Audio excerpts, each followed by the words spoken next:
نحمده ونصلي على رسوله الكريم اما بعد بسم اللہ الرحمن الرحیم۔ باب اول نماز کی اہمیت کے بیان ہے۔ اس باب میں دو فصلیں ہیں۔ فصل اول میں نماز کی فضیلت کا بیان ہے اور دوسری فصل میں نماز کے چھوڑنے پر جو وعید اور عتاب حدیث پاک میں آیا ہے اس کا بیان ہے۔ فصل اول نماز کی فضیلت کے بیان ہے۔ حضرت عبداللہ بن عمر رضی اللہ عنہ حضرت نبی کریم صلی اللہ علیہ وسلم کا ارشاد نقل کرتے ہیں کہ اسلام کی بنیاد 5 ستونوں پر ہے۔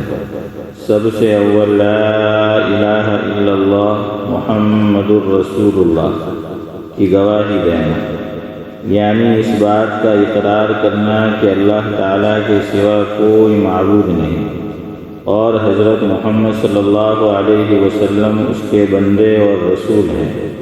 اس کے بعد نماز کا قائم کرنا، زکوٰۃ ادا کرنا، حج کرنا، رمضان المبارک کے روزے رکھنا۔ فائدہ: یہ 5 چیزیں ایمان کے بڑے اصول اور اہم ارکان ہیں۔ حضرت نبی اکرم صلی اللہ علیہ وسلم نے اس پاک حدیث میں بطور مثال کے اسلام کو ایک خیمے کے ساتھ تشبیہ دی ہے جو 5 ستونوں پر قائم ہوتا ہے۔ پس کلمہ شہادت خیمے کی درمیانی لکڑی کی طرح ہے اور بقیہ 4 ارکان بمنزلہ ان 4 ستونوں کے ہیں جو چاروں کونوں پر ہو۔ اگر درمیانی لکڑی نہ ہو تو خیمہ کھڑا ہو ہی نہیں سکتا، اور اگر یہ لکڑی موجود ہو اور چاروں طرف کے کونوں میں کوئی سی لکڑی نہ ہو تو خیمہ قائم تو ہو جائے گا لیکن جون سے کونے کی لکڑی نہیں ہوگی، وہ جانب ناقص اور گری ہوئی ہوگی۔ اس پاک ارشاد کے بعد اگر ہم لوگوں کو اپنی حالت پر خود ہی غور کر لینا چاہیے کہ اسلام کے اس خیمے کو ہم نے کس درجے تک قائم کر رکھا ہے، اور اسلام کا کون سا رکن ایسا ہے جس کو ہم نے پورے طور پر سنبھال رکھا ہے۔ اسلام کے یہ 5 ارکان نہایت اہم ہے، حتیٰ کہ اسلام کی بنیاد انہی کو قرار دیا گیا ہے، اور ایک مسلمان کے لیے بحیثیت مسلمان ہونے کے ان سب کا اہتمام نہایت ضروری ہے، مگر ایمان کے بعد سب سے اہم چیز نماز ہے۔ حضرت عبداللہ بن مسعود رضی اللہ عنہ کہتے ہیں کہ میں نے آقا سے دریافت کیا کہ اللہ تعالی شانہ کے یہاں سب سے زیادہ محبوب عمل کون سا ہے؟ ارشاد فرمایا کہ نماز۔ میں نے عرض کیا کہ اس کے بعد کیا ہے؟ ارشاد فرمایا کہ ماں باپ کے ساتھ اچھا سلوک۔ میں نے عرض کیا کہ اس کے بعد کون سا ہے؟ ارشاد فرمایا جہاد۔ ملا علی قاری علیہ رحمہ فرماتے ہیں کہ اس حدیث میں علماء کے اس قول کی دلیل ہے کہ ایمان کے بعد سب سے مقدم نماز ہے۔ اس کی تائید حدیث صحیح سے بھی ہوتی ہیں جس میں ارشاد ہے الصلاۃ خیر موضوع، یعنی بہترین عمل جو اللہ تعالیٰ نے بندوں کے لیے مقرر فرمایا وہ نماز ہے، اور احادیث میں کثرت سے یہ مضمون صاف اور صحیح حدیثوں میں نقل کیا گیا ہے کہ تمہارے سب اعمال میں سب سے بہتر عمل نماز ہے۔ چنانچہ جامع صغیر میں حضرت ثوبان ابن عمرو، سلمہ، ابو امامہ، عبادہ رضی اللہ عنہم 5 صحابہ سے یہ حدیث نقل کی گئی ہے، اور حضرت ابن مسعود رضی اللہ عنہ و حضرت انس رضی اللہ عنہ سے اپنے وقت پر نماز کا پڑھنا افضل ترین عمل نقل کیا گیا ہے۔ حضرت ابن عمر رضی اللہ عنہ اور ام فروا سے اول وقت نماز پڑھنا نقل کیا گیا ہے۔ مقصد سب کا قریب قریب ایک ہی ہے۔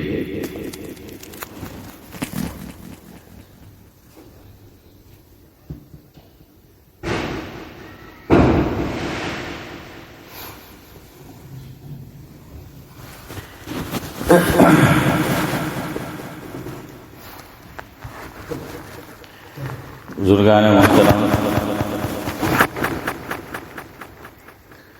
آج شب جمعہ ہے اور مہینہ ربیع الاول ہے، تو آج کچھ باتیں، چونکہ یہ شب اور یہ دن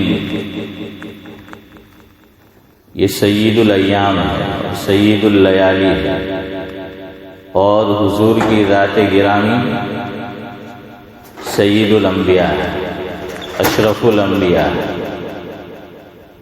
اور مہینہ بھی ربیع الاول کا ہے جس میں آقا کی آمد ہوئی تھی۔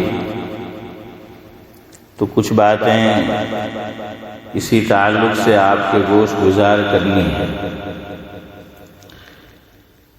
ایک صاحب جن کا ابھی ماضی قریب میں انتقال ہوا، کووڈ میں، کورونا کے مرض میں مبتلا ہو کر، جن کا اس میں گرامی ہے راحت اندوری مرحوم،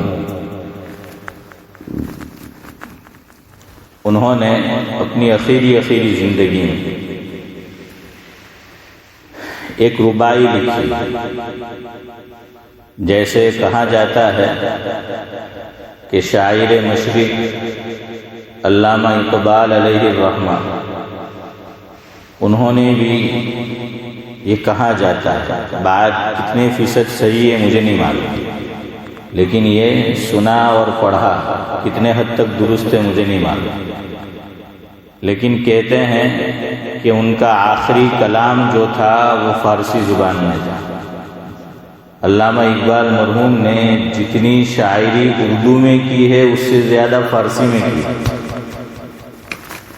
تو فارسی زبان کے اندر انہوں نے اخیر میں جو رباعی کہی، تو میں نے اپنے ایک بزرگ سے سنا، مفہوم یہ ہے کہ حضرت جی اول مولانا الیاس صاحب کاندھروی نور اللہ مرقدہ یہ فرماتے تھے کہ مجھے اللہ تعالیٰ کی کریم ذات سے یہ امید ہے کہ اللہ تبارک و تعالیٰ اقبال مرحوم کی اس رباعی کی وجہ سے جو آقا کی محبت میں غرق ہو کر اور ڈوب کر لکھی گئی، اس کی مغفرت کر دے۔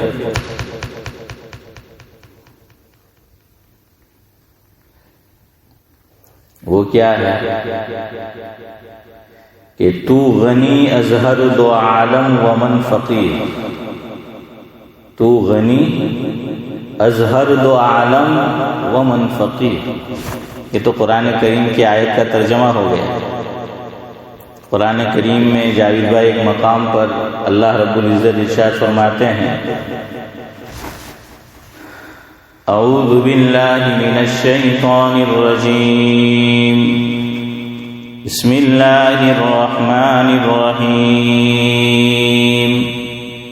یا ایہا الناس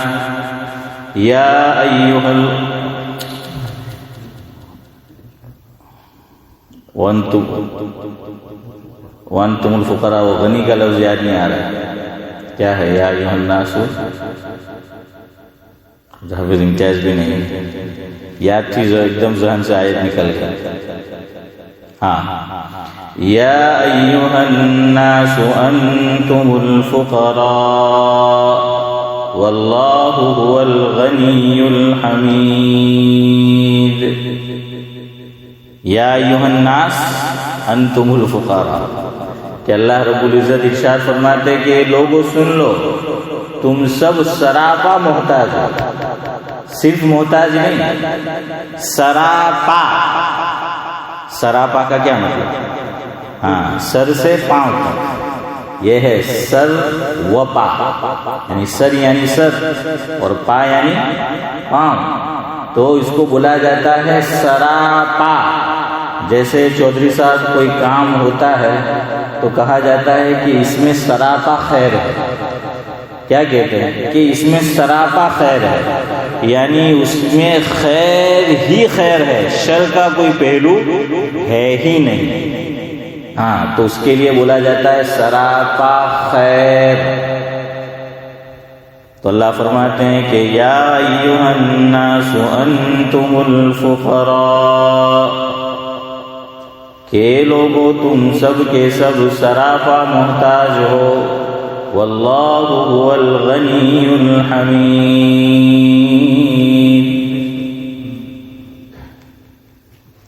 تو اس لیے صرف ہم محتاج نہیں ہیں، سر سے پاؤں تک ہم محتاج ہیں۔ اور اللہ تعالیٰ کی ذات کیا ہے؟ غنی ہے، بے نیاز ہے، قابل تعریف ہے، قابل حمد ہے، قابل ستائش ہے۔ تو یہ اقبال نے ترجمہ کیا ہے کہ تو غنی از ہر دو عالم ومن فقیر، کہ اللہ تو کیا ہے؟ غنی ہے، اور میں سراپا محتاج ہوں۔ ہم تو جو ہیں وہ سراپا محتاج ہیں۔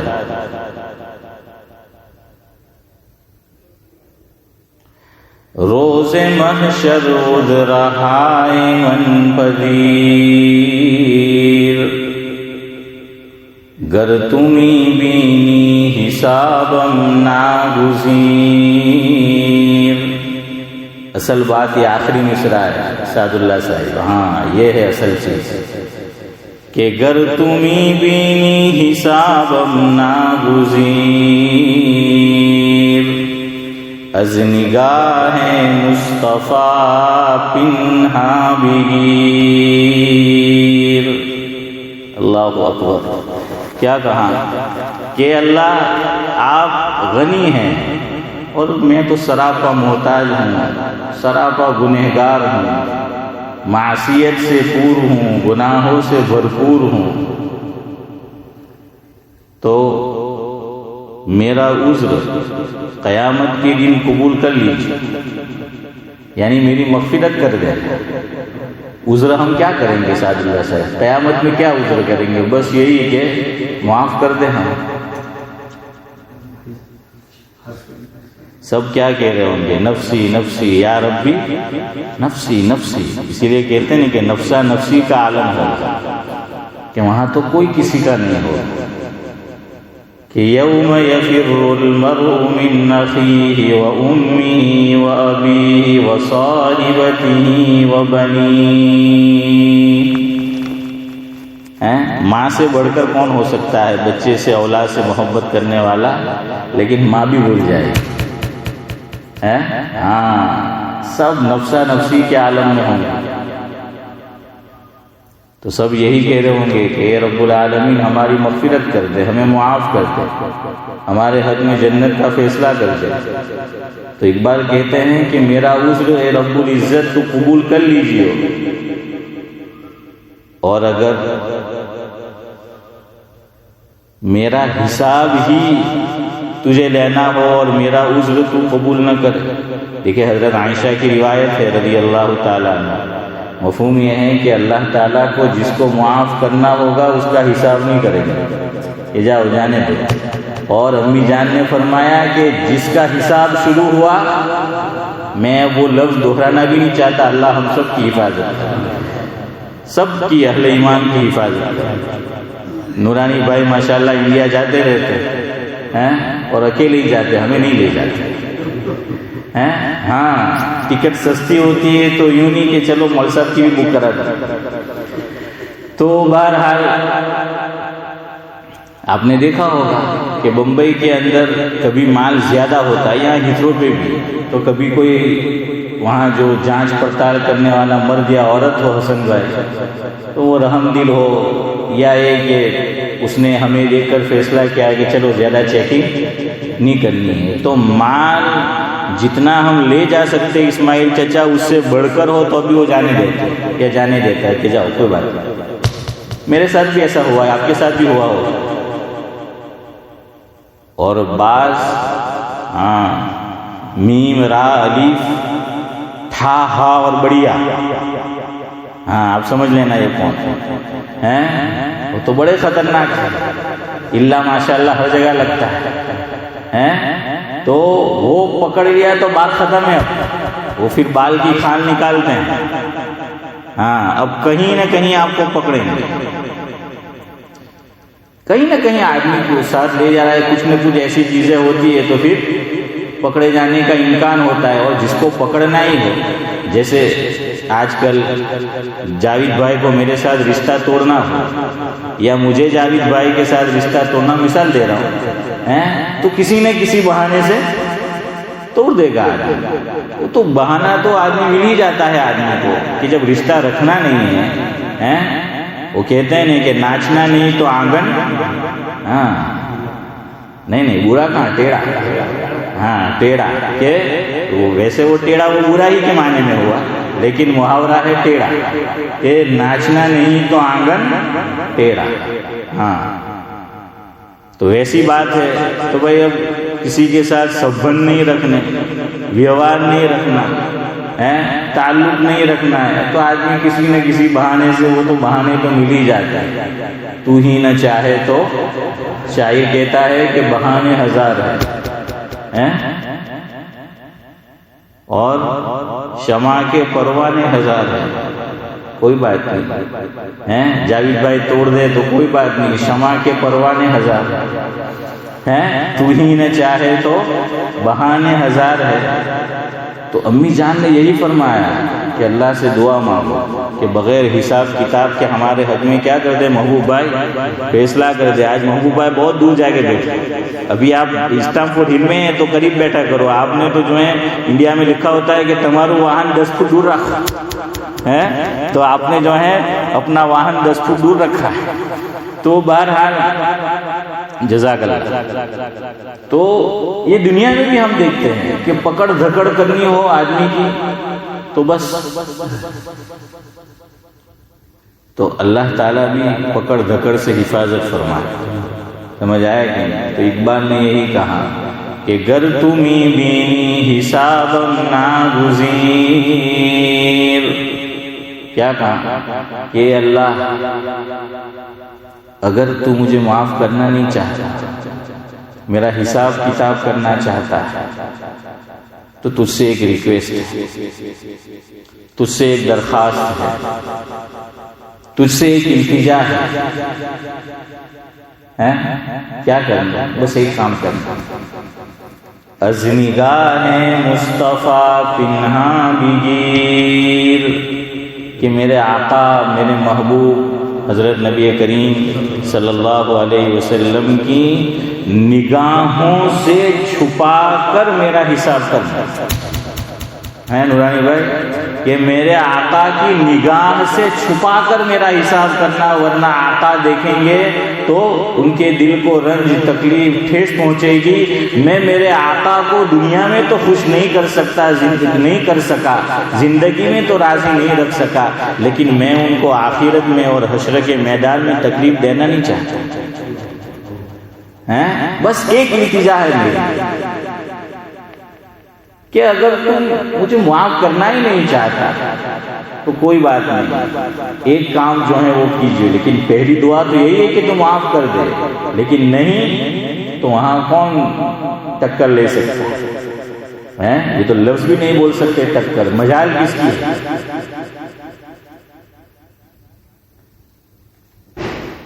تو یہ کیجیو اے اللہ کہ میرے محبوب کی نگاہ سے چھپا کر میرا حساب لینا. تو مولانا الیاس صاحب رحمۃ اللہ علیہ فرماتے تھے کہ اکبر نے ایسی بات کہی ہے دل کو چھونے والی، محبت میں غرق ہو کر ڈوب کر اس نے، اور یہ زندگی کی کہتے ہیں کہ آخری ربائی ہے. اقبال نے اس کے بعد کوئی شاعری نہیں کی. تو حضرت نے فرمایا کہ مجھے اللہ تعالیٰ کی ذات سے امید ہے کہ اقبال کی اسی بنا پر وہ مغفرت کر دیں گے اللہ تعالیٰ انشاءاللہ. دیکھیے ہمارے بڑوں کا ظرف کتنا بڑا تھا. میں اور آپ ہوتے تو داڑھی دیکھتے رہتے کہ اقبال ہی تو داڑھی نہیں اٹھتی ہیں چودھری صاحب. میں اور آپ تو ہاں بس یہی دیکھتے، ہم لوگ کمال نہیں دیکھتے، خوبیاں نہیں دیکھتے، نقص، کمزوری یہی دیکھتے رہتے. ہاں اور دیکھیے کہا جاتا ہے، محاورہ ہے، المرء یقیس علی نفسہ، المرء یقیس علی نفسہ، اس کا ترجمہ یہ ہے جاوید بھائی کہ انسان دوسرے کو اپنے اوپر قیاس کرتا ہے، تو جس کو ہر ایک میں خامی، برائی، کوتاہی، نقص یہ نظر آتا ہے نا، در حقیقت وہی ایسا ہے، چونکہ وہ اس کی ذات خود آئینہ ہے، تو اس کو دوسرا جیسا آئینہ ہے ویسا ہی دکھائی دیتا ہے۔ ڈھونڈنے والے کیچڑ میں سے بھی کمل نکال لاتے ہیں، حنیف بھائی نکال لاتے کہ نہیں؟ کمل کہاں کھلتا ہے؟ کیچڑ میں کھلتا ہے، ہاں کیچڑ کے اندر۔ تو ڈھونڈنے والے وہ یہ نہیں دیکھتے کہ یہاں تو سب کیچڑ ہی کیچڑ ہے تالاب کے اندر، بلکہ وہ یہ دیکھتے ہیں کہ کیچڑ ہے لیکن اندر کیا ہے؟ کمل کا پھول ہے، کمل ہے، کمل ہے، تو وہ اس کو جو ہے وہ نکال لاتا ہے۔ تو جو جیسا ہے اس کو ویسا نظر آتا ہے۔ آج میری اور آپ کی اللہ بچائے یہی حالت ہے، ہمیں ہر آدمی میں نقص نظر آتا ہے، عالم ہو، غیر عالم ہو، امام ہو، غیر امام ہو، مؤذن ہو، غیر مؤذن ہو، صالح ہو، غیر صالح ہو، دعوت و تبلیغ سے جڑا ہو، نہ جڑا ہو، خانقاہ سے جڑا ہو، نہ جڑا ہو، ہر آدمی میں مجھے اور آپ کو برائی نظر آتی ہے۔ یہ دراصل اپنا ہی آئینہ گندا اور میلا ہے، تو دوسرا ہم کو اس میں ویسا ہی پھر نظر آتا ہے۔ تو یہ دیکھیے بڑوں کی نظر کتنی بڑی۔ اقبال کے تعلق سے یہ کہہ رہے ہیں، اگر میں نے مولانا الیاس صاحب کا نام نہیں لیا ہوتا اور میں یوں کہتا کہ مجھے اللہ تعالیٰ کی ذات سے یہ امید ہے، تو میرے جانے کے بعد شاید کوئی کہتا یا جو سن رہا ہے وہ کہتا کہ وہ مول صاحب کی بات کرے، انہیں چہرہ پر نہ موڑا پر تو داڑھی تو ہوتی نہیں۔ لیکن وہ خود اپنا حال انگلینڈ کا بیان کرتے ہیں، لندن کا، اور اس وقت یہ سینٹر ہیٹنگ وغیرہ بھی نہیں تھا۔ تو اقبال کہتے ہیں کہ میں نے صرف فرض نماز نہیں بلکہ تہجد کو بھی نہیں چھوڑا، گرچہ تھی زمستانی ہواؤں میں شمشیر کی تیزی، نہ چھوٹے مجھ سے لندن میں بھی آداب سحر خیزی۔ اقبال کہتے ہیں کہ یہاں قاتل ٹھنڈی تھی، بلا کی ٹھنڈک اس وقت یہاں ہوا کرتی تھی۔ تو فرمایا ہے کہ میں نے لندن کے اندر ونٹر میں ٹھنڈی کے زمانے میں بھی تہجد فرض نماز نہیں، تہجد نہیں چھوڑی۔ بہرحال ٹھیک ہے، ہوتا ہی ہے، ہم یہ نہیں کہتے کہ داڑھی نہیں رکھنا چاہیے، وہ واجب ہے۔ سنت ہم کہتے ہیں وہ ایک خاص معنی میں، ورنہ واجب ہے، وہ اس کا اور اللہ تعالیٰ کا معاملہ ہے، لیکن اللہ تعالیٰ نے اس میں خوبیاں اور کمالات بھی جو ہیں وہ رکھے تھے۔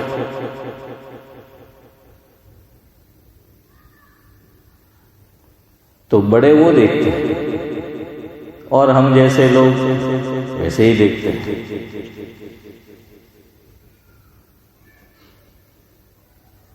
وہ پاکستان میں ایک شاعر گزرے ہیں، انہوں نے بڑی اچھی بات کہی ہے، خاک میں مل گئے نگینے لوگ، خاک میں مل گئے نگینے لوگ، اب باقی ہے صرف کمینے لوگ۔ ہے محبوبہ نام یاد نہیں آ رہا مجھے، ضیاء الحق نے جیل میں بھی بھیجا تھا پاکستان کا اس مدرسے، کیا نام اس کا؟ اس دستور کو میں نہیں مانتا، نہیں مانتا، کیا نام ہے اس کا؟ نام یاد نہیں آ رہا، وہ بڑا مشہور شاعر ہے پاکستان کا۔ چلے بہرحال کبھی یاد آئے گا تو آپ کو کہیں گے، وہ نام ابھی مجھے ان کا، لیکن بڑی مشہور ان کی وہ نظم ہے کہ ایسے دستور کو اور بے نور کو میں نہیں مانتا میں۔ ہاں حبیب جالب ہے، اس کا نام ہے حبیب جالب، یہ حنیف بھائی کے وزن پر ہے، حنیف اور حبیب اور جالب۔ تو وہ کہتے ہیں کہ خاک میں مل گئے نگینے لوگ، یعنی اللہ تعالیٰ کو پیارے ہو گئے۔ مسلمان کا انتقال ہوتا ہے تو وہ کہاں جاتا ہے؟ ہاں خاک کے اندر اس کو دفنایا جاتا ہے۔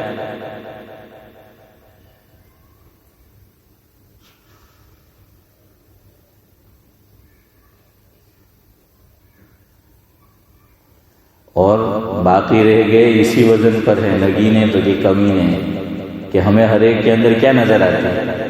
برائی نظر آتی ہے، خامی اور کمی جو ہے وہ نظر آتی ہے۔ حضرت شیخ الحدیث مولانا محمد زکریا صاحب نور اللہ مرقدہ پہنچے سر سید کی قبر پر۔ چودھری صاحب کہاں پہنچے؟ سر سید کی قبر پر، مرحوم کی۔ ٹھیک ہے کچھ غلطیاں ان سے بھی ہوئی ہیں، لیکن کچھ اچھے کام بھی انہوں نے جو ہیں وہ کیے۔ تو حضرت شیخ نے کہا کہ ان کے لیے ایصال ثواب کرو اور ان کی مغفرت کی دعا کرو۔ حضرت شیخ نے فرمایا سر سید کی قبر پر، سعد اللہ صاحب، مفہوم ہے یہ بات لکھی ہے ملفوظات فقیہ الامت میں موجود ہے، کتاب کا نام ہے۔ تو کچھ لوگوں نے بعد میں حضرت سے کہا کہ حضرت اس کے لیے مغفرت کی دعا، اس کو ایصال ثواب۔ اللہ اکبر! شیخ نے کیا جواب دیا ہے؟ اپنے دل کی تختی پہ لکھ کے لے جاؤ۔ شیخ نے جواب دیا کہ جنت تجھے اور مجھے کسی کو الاٹ اور پلاٹ نہیں کرنی، وہ تو اللہ کو کرنی۔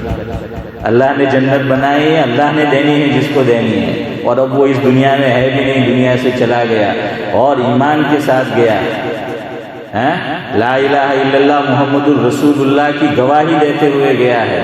اب مغفرت کی دعا کرنے میں تیرا اور میرا کیا جاتا ہے؟ اللہ کو تو وہی کرنا ہے جو وہ کرے گا۔ کہ قرآن نے کہا ہے نا کہ لا یسأل عما یفعل وهم یسألون، کہ اللہ سب سے پوچھ سکتا ہے، اللہ سے کوئی پوچھ گچھ نہیں کر سکتا۔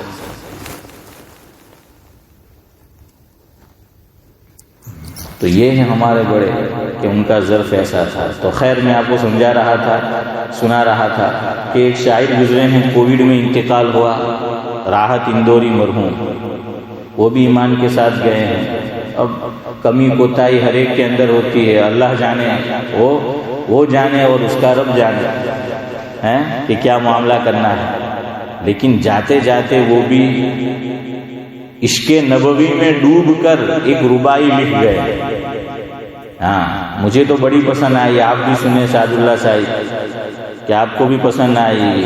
حضور کی شان میں وہ لکھ گئے ہیں، اخیری زندگی میں لکھی ہے کہ زمزم و کوثر و تسنیم نہیں لکھ سکتا، زمزم و کوثر و تسنیم نہیں لکھ سکتا۔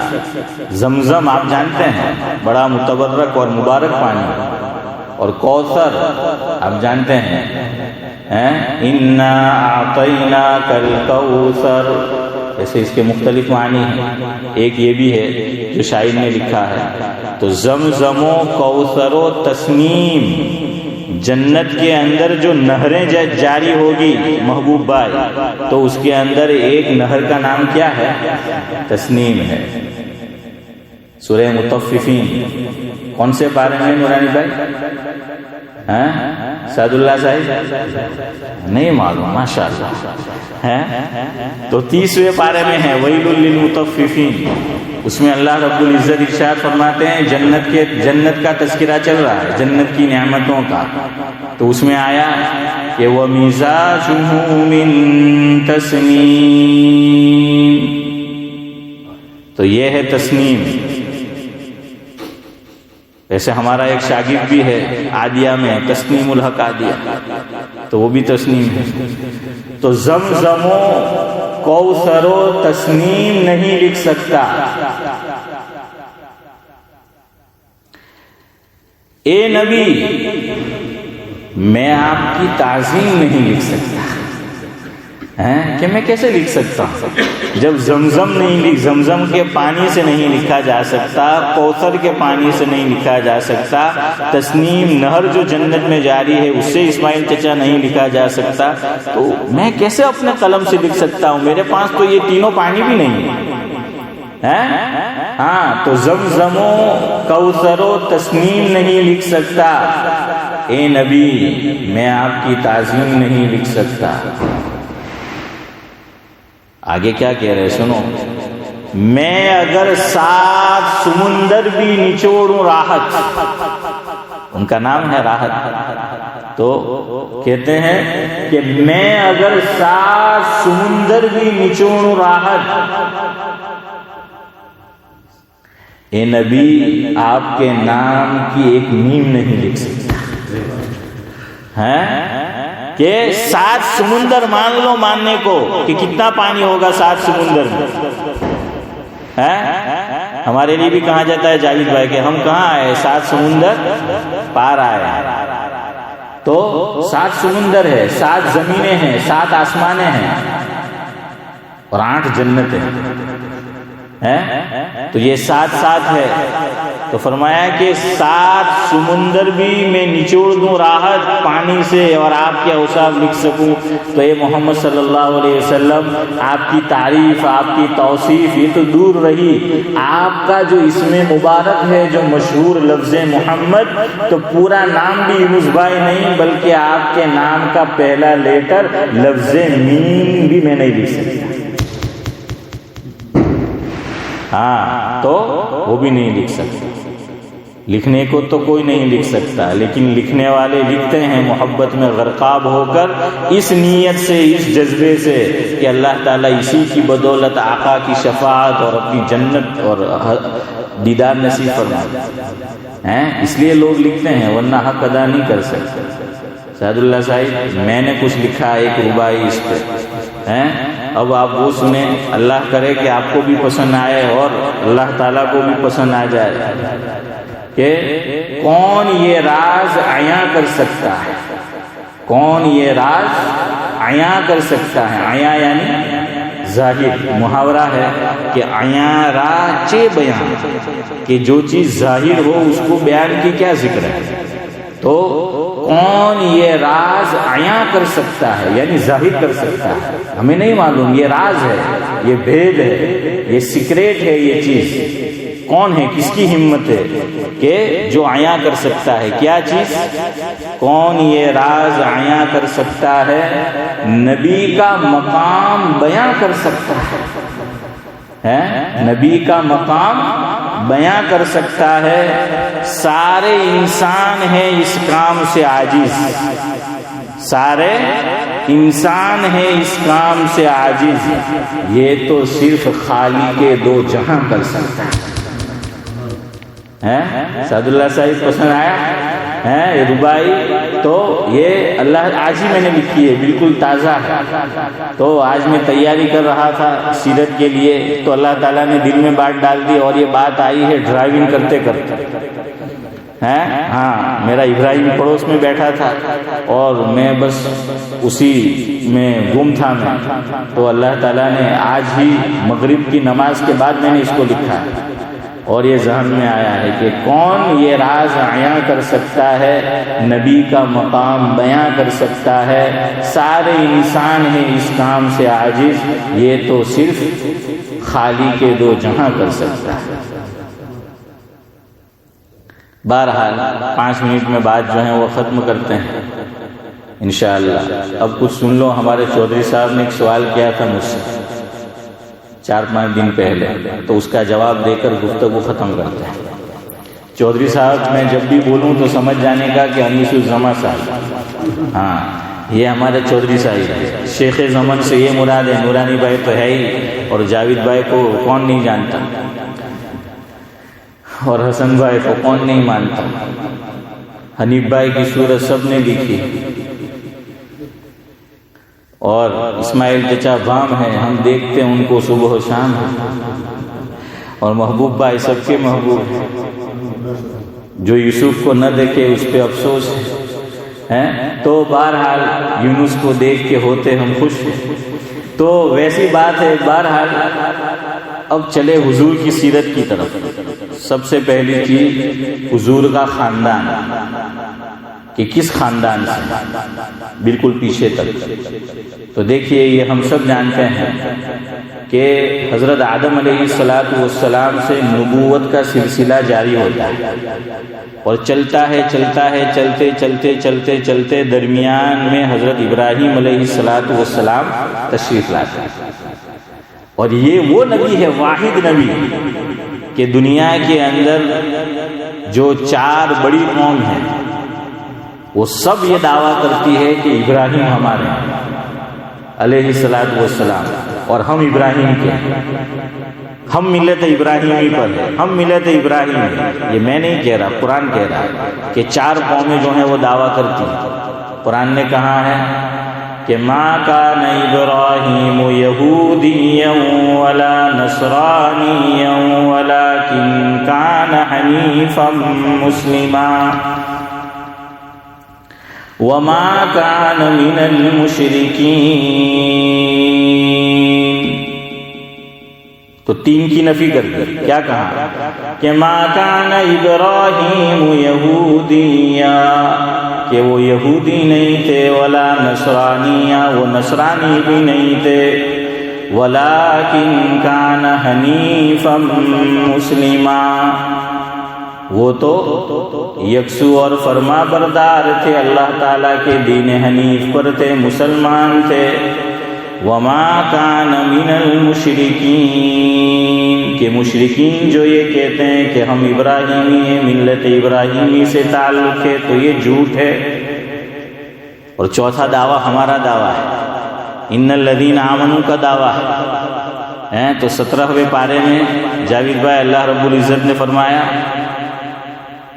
کہ هو اجتباکم وما جعل علیکم فی الدین من حرج ملت ابیکم ابراہیم هو سماکم المسلمین. ہے نا؟ قل صدق اللہ فاتبعوا ملت ابراہیم حنیفا. تو یہ ہے قرآن نے کہا کہ میں نے تم ملت ابراہیمی پر ہو. ہم سے کہا گیا کہ تم ملت ابراہیمی پر ہو اسماعیل چچا، اور تمہارا نام کیا ہے؟ مسلمان ہے. کہ ہم نہ دیوبندی ہیں، نہ بریلوی ہے، نہ اہل حدیث ہے، نہ کوئی اور ہے، پہلے نمبر پہ ہم مسلمان ہیں. کیوں؟ یہ قرآن کہتا ہے کہ اللہ تعالیٰ نے مجھے اور آپ کو نام دے دیا کہ هو سماکم المسلمین. تو حضرت ابراہیم علیہ السلام آئے ہیں. اب یہاں سے نبوت، جتنے نبی بعد میں آئے ہیں ابراہیم کے بعد، وہ حضرت ابراہیم کے خاندان سے. یا تو حضرت اسحاق سے سلسلہ نسب جا ملتا ہے، یا حضرت اسماعیل سے سلسلہ نسب جا ملتا ہے. حضرت اسماعیل علیہ السلام کے 13 بیٹے تھے، اور یہ لوگ تو کہاں کے رہائشی تھے؟ فلسطین کے. ہاں وہاں ہے، لیکن ہجرت کر کے یہاں اللہ نے پہنچایا ہے، آئے نہیں پہنچایا. تو حضرت اسماعیل علیہ السلام کے سعد اللہ صاحب آئندہ جمعہ کو اگر آپ رہے پوچھوں گا آپ سے، تو کتنے بیٹے تھے؟ 13. یہ جواب ہوگا اگلے جمعہ کو 13، نہ کہ میرا. ویسے بولنا چاہیے تمہارا، آپ بڑے ہیں ہر اعتبار سے، لیکن ایک وزن بٹھانے کے لیے کہہ دیا. ہاں تو بہرحال وہ 13 بیٹے تھے. اب وہ کیسے پہنچے یہاں پر اور کیوں پہنچے، آئندہ انشاءاللہ جمعہ کو چودھری صاحب کا سوال حل کرتے ہیں. چودھری صاحب نے مجھ سے پوچھا کہ مولوی صاحب ہاشم کا معنی کیا؟ یاد ہے آپ کو؟ ہاشم آپ نے پوچھا تھا نا کہ ہاشم کا معنی کیا. مجھے نہیں معلوم تھا اس وقت، ہر چیز آدمی کو کہاں معلوم ہوتا ہے. ہاں نہیں معلوم تو منع کر دینے کا، اس میں کیا شرمندگی رہے گی؟ بھائی نہیں معلوم. میں نے ان کو کہہ دیا میں نہیں جانتا، مجھے ابھی نہیں معلوم، دیکھ لیں گے، دیکھ کے بتائیں گے. تو ہاشم یہ کون ہے؟ آپ صلی اللہ علیہ وسلم کے پردادا. یہ کون ہے؟ پردادا. ایک بات یہاں یاد رکھو، کچھ چیزیں اسلام میں فرض ہیں تو کچھ کرنے کی ہیں، کچھ یاد رکھنے کی ہیں. کہ فرض عین علماء نے لکھا ہے کہ فرض عین ہے. اس میں آپ صلی اللہ علیہ وسلم کا نسب نامہ، پیڑھی نامہ 5 پشتوں تک یاد رکھنا چودھری صاحب آپ پہ، مجھ پہ، یہاں موجود سب پہ، نورانی بھائی فرض ہے. یاد رکھیے، خود بھی یاد رکھو، یاد کرو، یاد نہ ہو تو اپنی اولاد کو بھی یاد کراؤ۔ یہ علماء نے لکھا ہے کہ 5 پیڑھی تک حضور صلی اللہ علیہ وسلم کا نسب نامہ اسماعیل چچا یاد رکھنا سنت، یا ویسے ہی نہیں کہ عالم مولوی یاد رکھے، نہیں، ہر فرد پہ، ہر فرد بشر پہ یہ فرض ہے، یہ علماء نے لکھا ہے۔ تو 5 پیڑھی آج یاد کر کے جاؤ۔ محمد حضرت کا نام، آپ کے والد کا نام عبداللہ، محمد بن عبداللہ، عبداللہ کے والد یعنی حضرت کے دادا، تو یہ ہے محمد بن عبداللہ بن عبد المطلب۔ کتنے نام ہوئے؟ 3 ہو گئے۔ اور آپ صلی اللہ علیہ وسلم کے پردادا یعنی عبد المطلب کے والد، ان کا نام تھا ہاشم، تو ہو گیا حسن بھائی محمد بن عبداللہ بن عبد المطلب بن ہاشم، بن لگاتے جاؤ، اور اس کے بعد نورانی بھائی ہے بن عبد مناف۔ یہاں تک یاد رکھنا تم پہ، مجھ پہ، سب ان الذین آمنوا پہ فرض ہے، اس کو بھولیو مت، یہ علماء نے لکھا ہے، یہاں تک نسب نامہ یاد رکھنا فرض ہے۔ سمجھ آیا؟ اب ہاشم کا معنی سن لو اور پھر انشاءاللہ جاتے ہیں۔ اصل میں مجھے کچھ شاپنگ پہ جانا ہے، موریسن کی زیارت کرنی ہے، تو اس لیے آج جلدی ختم کرتے ہیں، تو یہ ٹائم وہاں ہو جائے گا۔ ہاشم کا معنی ہے شوربہ، شوربے کے اندر روٹی ڈالی جائے اور روٹی ڈالنے کے بعد مہمانوں کو کھلایا جائے۔ 3 باتیں ہو گئی، شوربہ ہو، سیرو جس کو ہم بولتے ہیں گجراتی میں، ہے اسماعیل چچا، شوربہ، اور اس کے اندر کیا ڈالنا ہے؟ روٹی جو ہے وہ ڈالنا ہے، سمجھ آئے گی؟ بوٹی تو خود ہوگی، ہے وہ تو ڈالنی نہیں پڑے گی، بوٹی تو ہوگی، روٹی جو ہے وہ ڈالنی ہے۔ اور مدارس کے اندر جاوید بھائی ہم نے پڑھا ہے، یہاں کے بچے، حسن بھائی کا بچہ جو ہے وہ تو ماشاءاللہ بڑے خوش قسمت ہیں، یہاں تو برگر، چکن، چیز، پیزا مدرسے میں ملتے ہیں، ہمیں وہاں کیا ملتا ہے آپ نہ پوچھو کیا ملتا ہے۔ تو اس کے اندر پھر کیا کرتے تھے محبوب بھائی؟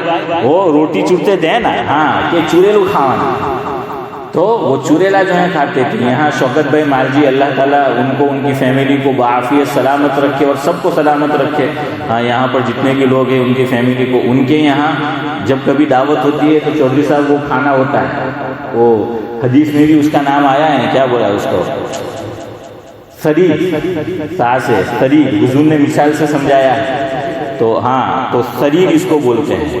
تو ہاشم کا معنی ہوتا ہے کہ شوربہ ہو، شوربے کے اندر روٹی کو ڈالا جائے، اور اس کے بعد یہ جو سرید کہہ لے یا چوریلا کھانا کے لیے تیار ہوا، وہ خود کے لیے نہیں بلکہ مہمانوں کے لیے وہ پیش کیا جائے۔ تو حضرت کے دادا بڑے مہمان نواز تھے، تو ان کا نام تو تھا، اصل میں یہ لکھا ہے عامر یا عمر، یہ ان کا اصلی نام لکھا ہے، یہ لقب پڑ گیا ہے نا۔ ایک نام ہوتا ہے، آدمی کوئی کام کرتا ہے تو پھر لقب پڑ جاتا ہے، وہ عربی میں ہاشم اسی کو کہتے ہیں، اور وہ یہ کام کرتے تھے تو کیا لقب پڑ گیا؟ ہاشم جو ہے وہ لقب پڑ گیا ہے۔ اسی طرح کسی کے کچھ لقب بھی وہ بھی پڑ جاتے ہیں، کوئی کام کرتا ہے تو اس کی وجہ سے لقب پڑ جاتے ہیں۔ تو نام میں نے آپ کو بتا دیا، ہاشم حضور کے دادا پر دادا کا نام نہیں تھا، لیکن بعض مرتبہ نام سے زیادہ لقب وہ مشہور ہو جاتا ہے۔ اس لیے اب نسب نامے میں بھی امام بخاری نے، ایون یہ بخاری شریف میں امام بخاری نے حضور کے پردادا کا اصل نام جو ہے پیڑھی نامہ میں ذکر نہیں کیا بلکہ لقب ذکر کیا۔